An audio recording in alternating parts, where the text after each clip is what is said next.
Chào tất cả các bạn đã quay trở lại với cái kênh Thanh Cooking, món chay ngon. Các bạn thấy đây là cái dĩa hột vịt lộn đó các bạn, hột vịt lộn chay của mình này ha. Đó, các bạn thấy rất là giống hột vịt lộn thật luôn nha. Này thì mình ăn với lại rau găm á các bạn, mình chấm với lại muối tiêu chanh ha, rất là ngon đó các bạn. Đó, với lại các bạn có thể đem đi rim me ha, hoặc là các bạn có thể đem đi tẩm bột chiên giòn đó các bạn, cũng rất là ngon nha. Mình làm lẩu cũng rất là ngon luôn các bạn. Đó, nguyên liệu thì rất là dễ tìm, rất là dễ mua luôn, ở các chợ có rất là nhiều luôn các bạn. Giờ các bạn muốn biết mình làm như thế nào thì mời tất cả các bạn sẽ vô bếp làm cùng mình nha. Mời các bạn.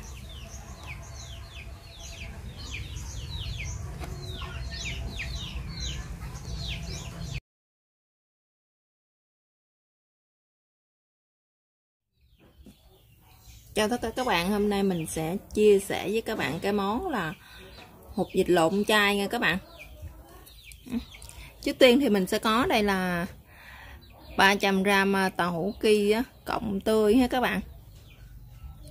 Tiếp theo thì mình sẽ có đây là 5 viên 6 viên bò chiên nè các bạn ha. Đây là tỏi ha, nếu nào mà các bạn nào mà thuần chay á, không có ăn tỏi với hành nữa thì các bạn có thể thay thế bằng hành bơ rô nha. Tiếp theo mình sẽ có đây là 50g đậu xanh đã vỏ sẵn rồi nè các bạn ha.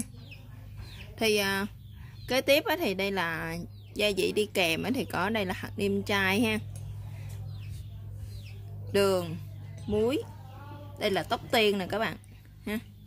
Tóc tiên gọi là nó mình đã gông biển các bạn, mình đã ngâm cho nó mềm như thế này rồi, với lại phô mai con bò cười ha. Rồi bây giờ mời tất cả các bạn sẽ vô bếp làm cùng mình nha. Mời các bạn. Trước khi thì các bạn sẽ đem đi ngâm cái phần đậu này trước nha. Các bạn ngâm cho nó nở ra mềm ra các bạn. Các bạn ngâm cho mình khoảng 1 tiếng đồng hồ để mình nấu ha. Kế tiếp thì chúng ta sẽ đi luộc cái tàu hũ ki nha các bạn. Trước tiên mình sẽ bắt cái nồi nước lên. Các bạn cho vô trong cái nồi nước một ít muối ha, một xíu muối thôi các bạn, để làm cho cái nước của mình nó sẽ mau sôi hơn nha. Khi mà nước nó đã nóng sôi thì mình mới để tàu hũ ki vô các bạn. Rồi bây giờ cái nồi nước của mình nó đã sôi rồi đó các bạn, mình sẽ cho cái tàu hũ ki này ha vô, mình sẽ luộc nha. Các bạn luộc cho mình 10 phút nha. Mình sẽ bằm tỏi nha, để mình phi cho nó thơm á các bạn.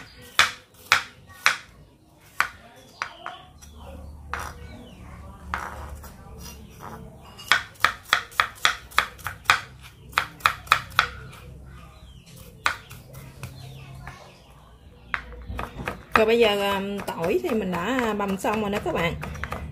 Các bạn bằm cho nó nhuyễn như thế này luôn nha.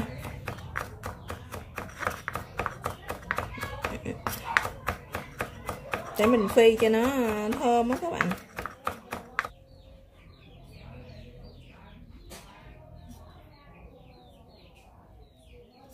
Trong lúc mà mình bằm tỏi xong thì cái giờ cái nồi tàu hũ của mình cũng đã được rồi đó các bạn. Bây giờ mình sẽ vớt nó ra nha.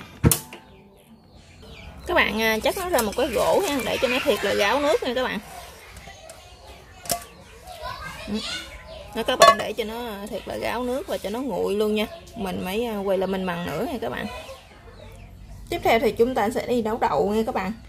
Đậu kêu các bạn ngâm cho mềm rồi ha, thì các bạn đãi vỏ cho sạch, đãi nước rửa cho sạch cái phần bụi bẩn của đậu ha. Thì các bạn để vào nồi nhé. Các bạn cho vô đó mà xếp nước là được. Các bạn đừng có cho nhiều quá nha. Các bạn cho nhiều quá thì cái phần đậu của mình nó sẽ dễ bị nhão các bạn. Đây đậu mình đã ngâm cho nó mềm rồi. Các bạn cho vào đây cho vài hột muối hạt nha các bạn. Nấu cho cái phần đậu của mình nó sẽ đậm đà hơn ha. Đó, các bạn nấu cho tới chín cái phần đậu này nha. cái nồi đậu của mình nó đã sôi thì các bạn dỡ nắp ra nha, để khi thôi bọt nó tràn như thế này nè các bạn, nó sẽ tràn ra nồi của mình ha. Các bạn dỡ nắp lên đi để cho nó rút bớt nước ha, cho nó khô bớt nước. Mình sẽ đậy cái nắp lại nha các bạn. Khi mà cái nồi đậu của mình nó đã khô nước đó các bạn, thì các bạn đậy nắp lại nha. Các bạn dặn lửa thiệt nhỏ xuống, nhỏ nhất có thể nha các bạn. Rồi trong thời gian mà mình nấu đậu á thì mình sẽ phi tỏi luôn nha. Mình bắt một cái chảo lên, bạn để cho chảo mình nóng thì các bạn cho dầu vô, đừng phi tỏi nha, cho một ít dầu thôi các bạn.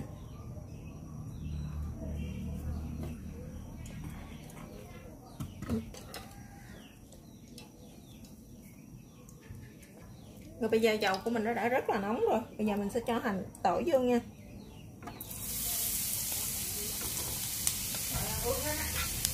Các bạn cho tỏi vô, các bạn phi cho nó vàng thơm lên ha. Đó.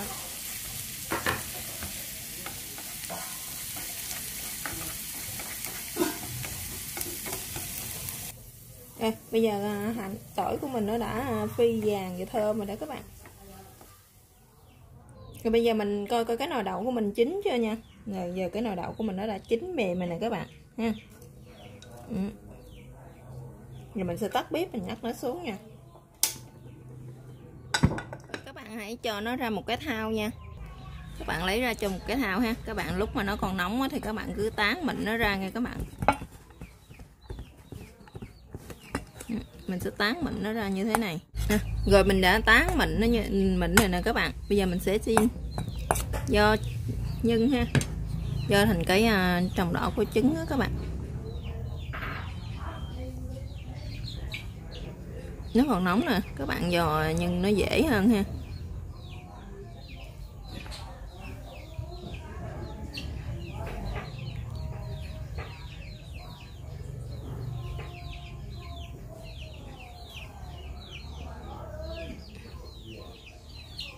Các bạn dò không cần cho nó tròn quá nha, nó hơi hơi là được, như thế này là được rồi nè các bạn.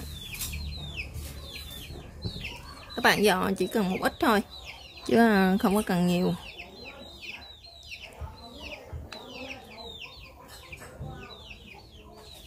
Tại vì mình mặn ít đó các bạn, cho nên mình sẽ dò ít thôi. Những cái viên bò viên này ha thì chúng ta sẽ cắt cả đôi ra nha các bạn. Các bạn cứ cắt làm đôi nó ra.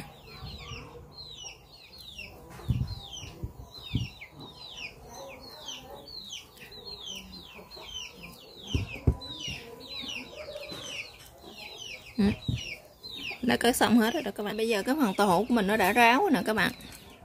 Mình sẽ xớt nó ra một cái thau ha, bắt đầu mình sẽ trộn ướp nó nha.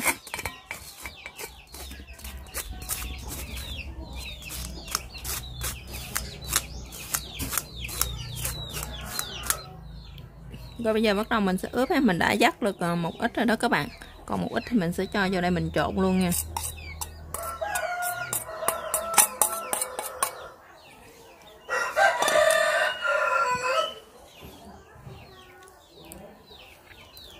Mình sẽ ướp muối vô đây ha, một muỗng cà phê muối đó các bạn.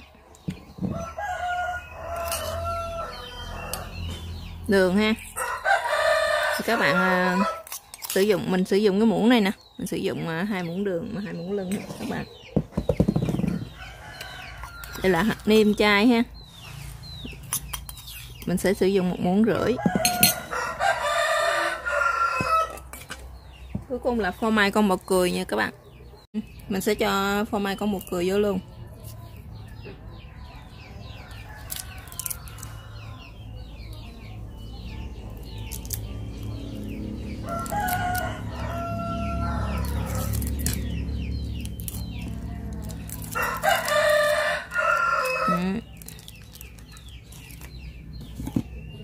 Mình sẽ cho 4 viên cái viên này nha các bạn.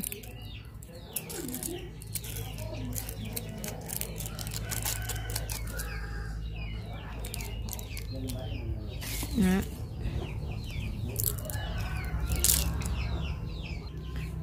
Rồi bắt đầu bây giờ mình sẽ tán nhuyễn nó ra nha.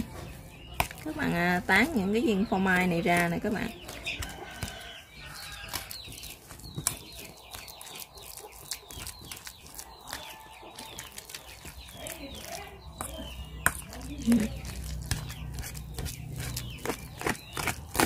Rồi mà các bạn sẽ trộn đều nó lên nha.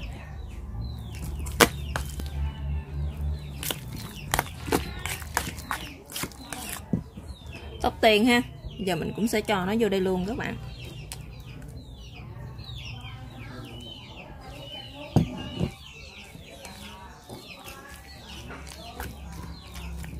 Rồi các bạn cũng trộn đều nó lên luôn.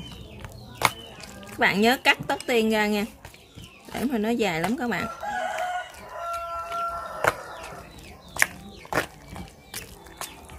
Tỏi sấy vô nha các bạn, để vô cho nó thơm ha.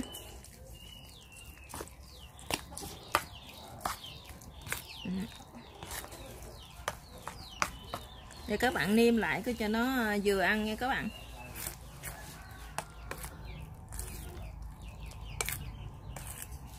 Thì để mình nêm thử coi nó vừa ăn chưa nha.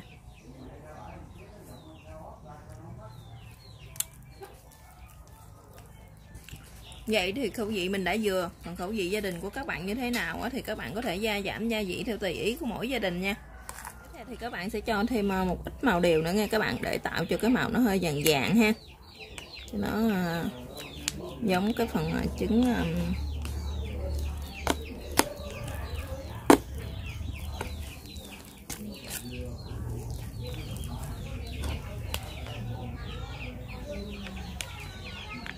Các bạn cho khoảng 1 muỗng cà phê là được đó các bạn.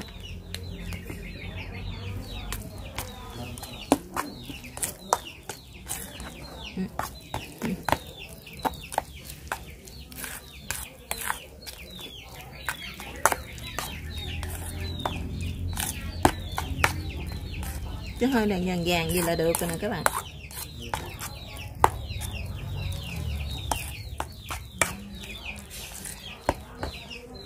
Chuẩn bị những cái khuôn như thế này rồi nè các bạn, cái khuôn trứng ha, thì mình sẽ cho cái phần viên hòa viên vô đây ha. Mình sẽ cho nó ở dưới này một lớp trước các bạn.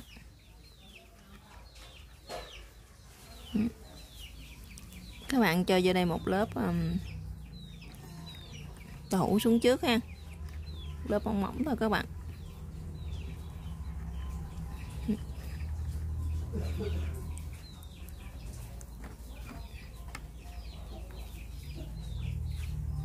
Rồi mình sẽ cho đậu xanh với lại hòa viên vô ha. Và bắt đầu mình sẽ cho tiếp tục nha các bạn.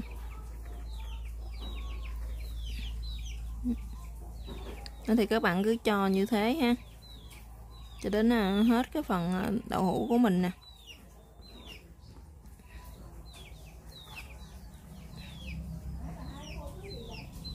Đó các bạn. Đó. Làm xong những cái khuôn này ha, bắt đầu mình sẽ đậy nó lại nha các bạn.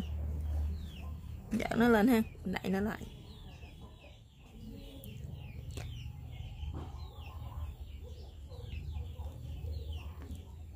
Mình lắc cho nó đi rớt xuống cho nó dính lại nha các bạn ha.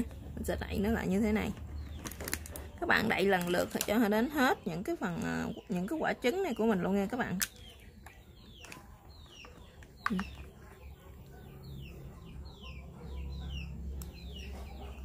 Các bạn có thể để như thế này ha, hoặc là đậy hơn cũng vẫn được nha các bạn.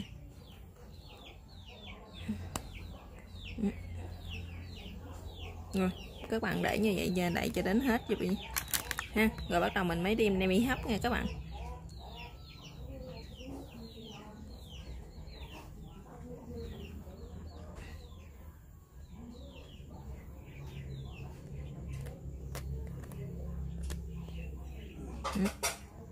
Như thế này. Thì các bạn chuẩn bị cho mình một cái nồi nước nóng ha, để mình đổ vô mình hấp á các bạn.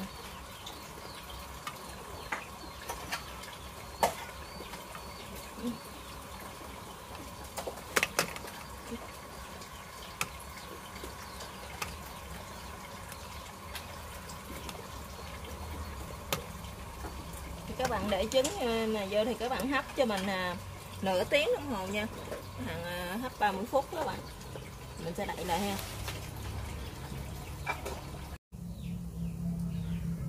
Rồi bây giờ mình đã hấp được nửa tiếng rồi các bạn, mình sẽ chở nó ra ha. Này các bạn thấy không, mình để nhiều quá nó bị nứt ra hết luôn các bạn, nó nở cái phần tàu hũ của mình đó các bạn ha. Bây giờ mình sẽ gấp nó ra nha. Rồi bây giờ mình sẽ gấp nó ra.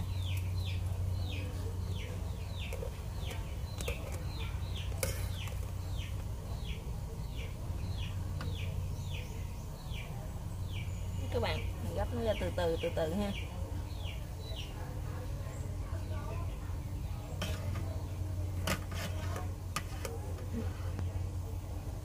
Các bạn gấp nó ra ha, rồi các bạn để trong một cái rổ á, để cho nó nguội thiệt nguội ha. Rồi các bạn để trong ngăn mát tủ lạnh ăn dần nha các bạn.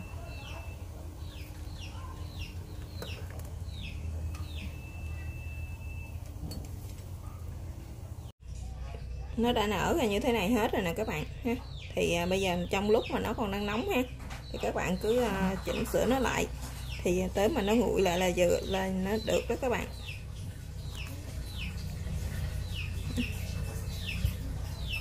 Còn rất là nóng luôn. Giờ mình sẽ cho nó vô trong cái nó như thế này nè các bạn. Vậy là được rồi nè ha. Thì các bạn cứ để như thế cho nó nguội thì thiệt là nguội.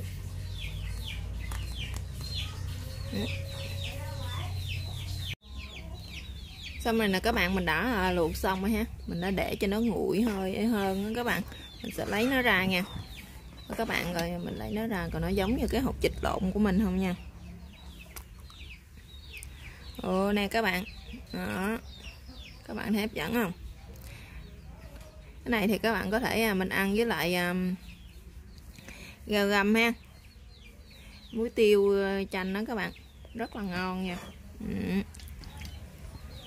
Hoặc là các bạn có thể mình đem đi rang me nè, hoặc là mình có thể tẩm bột mình chiên giòn nè các bạn, cũng rất là ngon ha. Hoặc là các bạn có thể mình để như thế đó, rồi mình làm mà mình để vô tủ lạnh để dành mình ăn dần cũng được nha các bạn.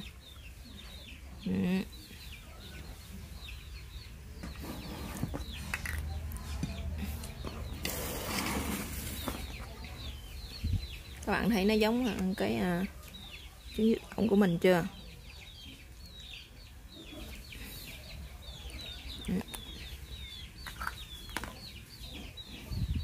Bây giờ thì cái món hột vịt lộn chay của mình thì giờ nó đã hoàn thành rồi đó các bạn. Cảm ơn các bạn đã theo dõi video của mình. Chào các bạn và hẹn gặp lại các bạn trong các video tiếp theo ha.